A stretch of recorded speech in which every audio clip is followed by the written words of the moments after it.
क्या आप जानते हैं कि भारत में एक ऐसी जगह है जिसे पत्थरों का शहर कहा जाता है, जहाँ हर पत्थर अपनी एक कहानी सुनाता है। जी हाँ, मैं बात कर रही हूँ हम्पी की, जो कभी विजयनगर साम्राज्य की शान हुआ करता था। हम्पी ये सिर्फ जगह नहीं, बल्कि वक्त को पीछे ले जाने वाला एक जादुई दरवाजा है। मुझे अक्सर कई लोग पूछते हैं कि हम्पी घूमने के लिए कितने दिन काफी हैं, या कम समय में सब कुछ कैसे कवर करें। तो आज का ये वीडियो आप सभी के लिए बहुत खास होने वाला है, क्योंकि इस वीडियो में मैं आपके साथ शेयर करने वाली हूँ परफेक्ट 4 डे हम्पी आइटिनरी। इसमें हम सिर्फ मुख्य मंदिर नहीं, बल्कि कुछ ऑफबीट लोकेशंस, यहाँ की संस्कृति और बजट ट्रैवल के बारे में भी जानेंगे। तो चलिए शुरू करते हैं अपने इस ऐतिहासिक और आध्यात्मिक सफर को। हमारी हम्पी की यात्रा शुरू होती है एक रात के सफर के बाद। अगर आप ट्रेन या बस से आ रहे हैं तो आप होस्पेट स्टेशन पर उतरेंगे। यहाँ से हम्पी पहुँचने के लिए आप लोकल बस ले सकते हैं या सीधे ऑटो करके भी आ सकते हैं। यहाँ घूमने के लिए आप बाइक रेंट पर ले सकते हैं या फिर ऑटो बुक कर सकते हैं। अगर आप आराम से घूमना चाहते हैं तो मैंने एक भरोसेमंद ऑटो ड्राइवर का नंबर भी डिस्क्रिप्शन में शेयर किया है। वो आपको स्टेशन से पिक भी कर लेंगे और पूरा दिन अच्छे से घुमाएंगे भी।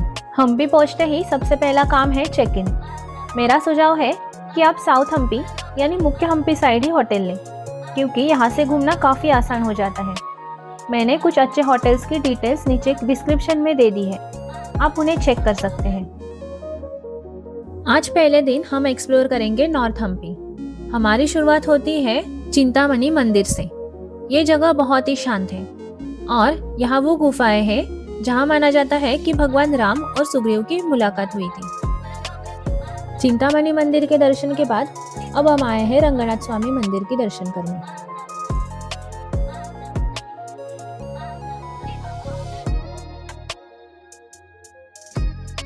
रंगनाथ स्वामी मंदिर के ठीक सामने है ये ऐतिहासिक गगन महल। ये महल कभी विजयनगर राजाओं का निवास स्थान हुआ करता था।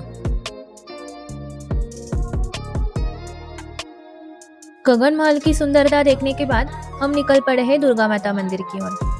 पहाड़ी पर बसा ये मंदिर बहुत शक्तिशाली माना जाता है और यहाँ का वातावरण आपको एक अलग ही ऊर्जा से भर देगा। दुर्गा माता के दर्शन करके हम पहुंचे अनिगुंडी फोर्ट। यहाँ हमने पवित्र ज्योतिर्लिंग के दर्शन किए। और दोस्तों, यही वो जगह है जहाँ प्राचीन वाली गुफा भी स्थित है। इन गुफाओं को देखकर प्राचीन इतिहास हमारी आंखों के सामने आ जाता है।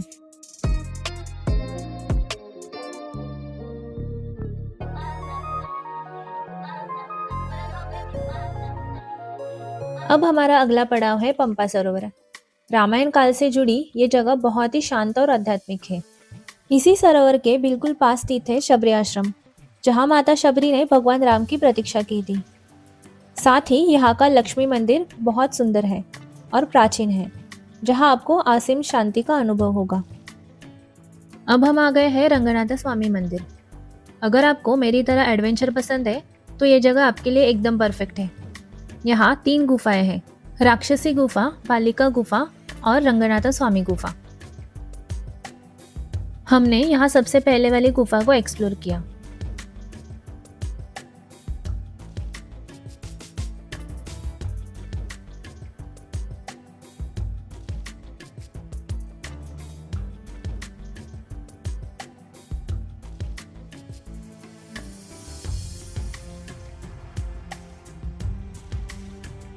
हमने दूसरी गुफा को स्किप किया और हम सीधा बड़े मंदिर के अंदर वाली उस गुफा की ओर, जो सबसे ज्यादा एडवेंचरस मानी जाती है।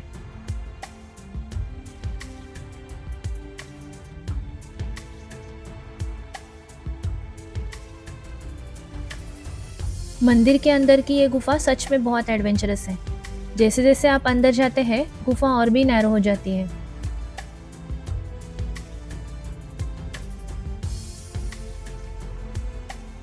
यहाँ आप सीधे चलकर नहीं जा सकते, आपको लेटकर या झुककर सरकते हुए अंदर जाना पड़ता है। अंदर बहुत अंधेरा है और नीचे ठंडा पानी बह रहा है। जैसे ही आप अंदर पहुँचते हैं वहाँ भगवान रंगनाथ स्वामी, नरसिंह और शिवलिंग के दर्शन होते हैं। यह एहसास इतना सुकून भरा है कि आपकी सारी मेहनत सफल हो जाती है। दर्शन करके जब हम बाहर आए तब लगा कि क्या गजब का एक्सपीरियंस था। हम्पी आ रहे हैं तो ये एडवेंचर मिस मत करना। इतनी भागदौड़ के बाद अब वक्त है लंच का और हम आ गए हैं हम्पी के सबसे famous the mango tree restaurant में। यहाँ का खाना और यहाँ की वाइब सच में लाजवाब है। लंच के बाद अब हम सीधे पहुंच गए सनापुर लेक। चारों तरफ विशाल चट्टानें और बीच में ये खूबसूरत नीला पानी, नज़ारा सच में देखने लायक है। अगर आप यहाँ आ रहे हैं तो कोराइकल राइड ज़रूर ट्राई करना। ये गोल नाव जब पानी में गोल गोल घूमती है तो बहुत मज़ा आता है। यहाँ आप शांति से बैठकर लेक की खूबसूरती को एंजॉय कर सकते हैं। दिन का अंत करने के लिए अब हम आ गए हैं अंजनाद्री हिल्स पर। यहाँ हनुमान जी का जन्म हुआ था। 575 सीढ़ियाँ चढ़ने के बाद यहाँ से जो सनसेट दिखता है वो आपकी दिन भर की थकान मिटा देगा। तो ये था हमारा हम्पी का शानदार डे 1। कल हम एक्सप्लोर करेंगे साउथ हम्पी के वो प्रसिद्ध मंदिर जो इतिहास का गौरव है। तो मिलते हैं कल। गुड मॉर्निंग दोस्तों, हम्पी में आज है हमारा डे 2। आज की शुरुआत हम कर रहे हैं हम्पी के सबसे मशहूर विजय विट्ठला मंदिर से।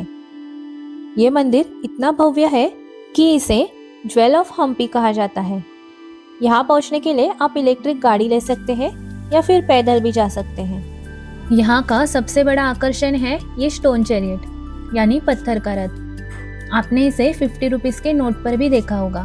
विट्ठल मंदिर की एक और खास बात है यहाँ के म्यूजिकल पिलर्स। कहते हैं कि इन पिलर्स को हल्का सा टैप करने पर संगीत के 7 सुर निकलते हैं। हालांकि अब इन्हें टच करना मना है, लेकिन इनकी कारीगरी आज भी बेमिसाल है। विट्ठल मंदिर की भव्यता देखने के बाद हम आ गए हैं क्वींस बाथ। बाहर से ये एक सिंपल बिल्डिंग लगती है, पर अंदर का नज़ारा एकदम रॉयल है। अब हम पहुंच गए हैं रॉयल एनक्लोजर। दोस्तों, यहाँ के लिए मेरी एक बहुत ज़रूरी टिप है, यहाँ आप एक गाइड ज़रूर लें। हमने भी यहाँ एक गाइड लिया था जिन्होंने हमें यहाँ की हर एक डिटेल और हिस्ट्री अच्छे से समझाई। सच कहूँ तो बिना गाइड के आपको यहाँ सिर्फ बिखरे हुए पत्थर ही नजर आएंगे, लेकिन गाइड की मदद से आपको पता चलता है कि कौन सी जगह राजा का दरबार था, कहाँ गुप्त बैठकें होती थी और कहाँ महानवमी डिब्बा जैसे विशाल मंच हैं। गाइड ने हमें यहाँ की सबसे खूबसूरत चीज दिखाई, स्टेप टैंक। पत्थरों की ये सीढ़ियाँ इतनी परफेक्टली बनाई गई है कि आप देखते ही रह जाओगे। यहाँ की एक एक चीज के पीछे एक बड़ी कहानी छुपी है जो बिना गाइड के समझना मुश्किल है। रॉयल एनक्लोजर देखने के बाद अब हम पहुंचे हैं हजारा रामा टेम्पल। ये मंदिर खास तौर पर रॉयल फैमिलीज के लिए बनवाया गया था। इसकी सबसे खास बात यह है कि इसकी दीवारों पर पूरी रामायण पत्थरों पर कार्व की गई है। इसके बाद हमारा अगला स्टॉप है लोटस महल। इसका शेप बिल्कुल लोटस जैसा है और यहाँ की डिजाइन इंडो इस्लामिक स्टाइल में है। इसके ठीक बाजू में ही वॉच टावर है जहाँ से उस जमाने में पहरेदारी की जाती थी। लोटस महल से थोड़ा आगे चलते ही दिखता है एलिफेंट स्टेबल। ये वो जगह है जहाँ शाही हाथियों को रखा जाता था। ये इतना विशाल और ग्रैंड है कि इसे देखकर ही पता चलता है कि उस वक्त का साम्राज्य कितना बड़ा रहा होगा। पास में ही एक शांत वैष्णव टेम्पल भी है जो भगवान विष्णु को समर्पित है। अब हम पहुंचे हैं अंडरग्राउंड शिवा टेम्पल। इस मंदिर की सबसे हैरान कर देने वाली बात यह है कि यह जमीन के नीचे बना है और अक्सर यह पानी भरा रहता है। इस अंधेरे और ठंडे वातावरण में महादेव के दर्शन करना एक अलग ही एक्सपीरियंस है। इतनी सारी जगह घूमने के बाद अब वक्त है एक अच्छे ब्रेक का। तो लंच करने के लिए हम एक बार फिर आ गए हैं द मैंगो ट्री रेस्टोरेंट में। यहाँ का खाना और एम्बियंस इतना रिलैक्सिंग है कि आपकी थकान झट से मिट जाती है। लंच के बाद हम पहुंचे हम्पी की सबसे प्रभावशाली मूर्तियों में से एक उग्र नरसिंह देखने। ये एक ही पत्थर को काटकर बनाई गई विशाल मूर्ति है। इसके ठीक बाजू में है बड़वेलिंग। ये हम्पी का सबसे बड़ा शिवलिंग है जो हमेशा पानी में डूबा रहता है। कहते हैं कि इसे एक गरीब किसान ने बनवाया था, इसलिए इसका नाम बड़वेलिंग पड़ा। अब हम आ गए हैं कृष्ण मंदिर। ये मंदिर कृष्णदेवराया ने उदयगिरी पर विजय की खुशी में बनवाया था। यहाँ के पिलर पर की गई बारीक कार्विंग और मंदिर का विशाल कोर्टयार्ड आपको पुराने वैभव की याद दिलाएगा। मंदिर के ठीक सामने आपको पुराना कृष्ण बाजार भी दिखेगा, जहाँ पुराने समय में हीरो और रत्नों का व्यापार होता था। कृष्ण मंदिर से निकलते ही हम पहुंचे कड़लेकालू गणेशा।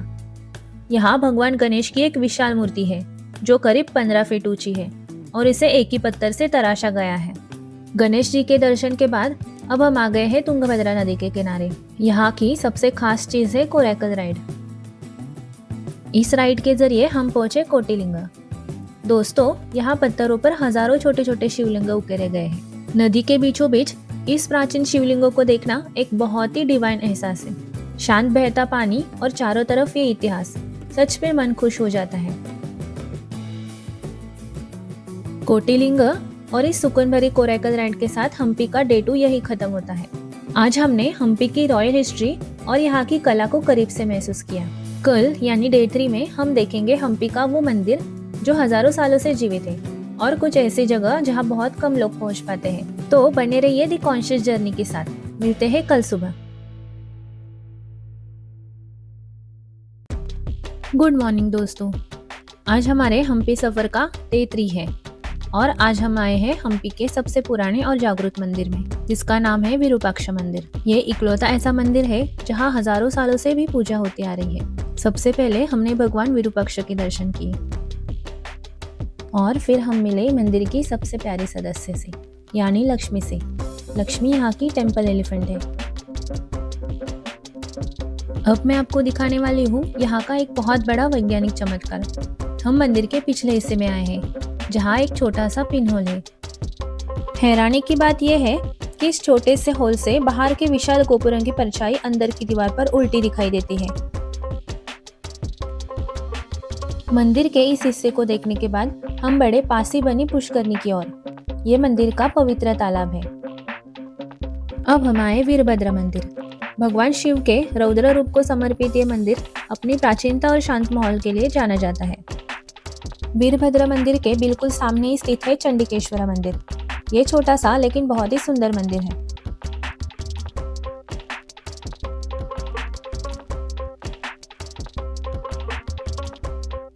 चंडिकेश्वर मंदिर के बाद हम थोड़ा आगे बढ़े और पहुंचे जैन मंदिर। इसका आर्किटेक्चर बाकी मंदिरों से थोड़ा अलग और बहुत ही सिंपल है। जैन मंदिर से थोड़ी सी दूरी पर है भीमास गेटवे। ये एक पुराना प्रवेश द्वार है। इसका नाम भीमा के नाम से रखा गया क्योंकि यहाँ एक पत्थर पर भीमा की बहुत पावरफुल मूर्ति बनी हुई है। अब हम आ गए हैं पट्टाभिरामा स्वामी टेम्पल। ये मंदिर हम्पी के मेन एरिया से थोड़ा दूर है, इसलिए यहाँ ज्यादा भीड़ नहीं होती। ये मंदिर काफी बड़ा है और इसका कोर्टयार्ड बहुत ही विशाल है। अगर आपको शांति में बैठकर हम्पी की आर्ट और आर्किटेक्चर को एंजॉय करना है तो ये जगह बेस्ट है। अब हम आए हैं राया कैनल, लेकिन यहाँ पानी बिल्कुल नहीं है। यहाँ आने का बेस्ट टाइम है मॉनसून। अब हम आए लंच करने के लिए उडुपी होटल में। यहाँ का खाना बहुत ही सिंपल और टेस्टी है। लंच करने के बाद अब हम पहुंच चुके हैं माल्यवंत रघुनाथ टेम्पल। इस मंदिर में पिछले कई सालों से बिना रुके 24 घंटे रामायण का पाठ चलता रहता है। माना जाता है कि वनवास के दौरान भगवान राम और लक्ष्मण जी ने मानसून के वक्त यहीं पर शरण ली थी। रघुनाथ मंदिर के बाद अब हम आ गए हैं मधुबन टेम्पल में। माना जाता है कि वनवास के समय हनुमान जी ने इसी जगह पर शहद खाया था, इसलिए इसे मधुबन कहा जाता है। अब हम आए हैं सासवे कालू गणेशा के दर्शन करने। ये हम्पी की सबसे फेमस और बड़ी मूर्ति में से एक है। ये पूरी मूर्ति एक ही पत्थर को काटकर बनाई गई है। और अब आ गया है आज का सबसे बेस्ट पार्ट। हम चढ़ चुके हैं हेमकुटा हिल्स पर, जहां से हम देखेंगे आज का सनसेट।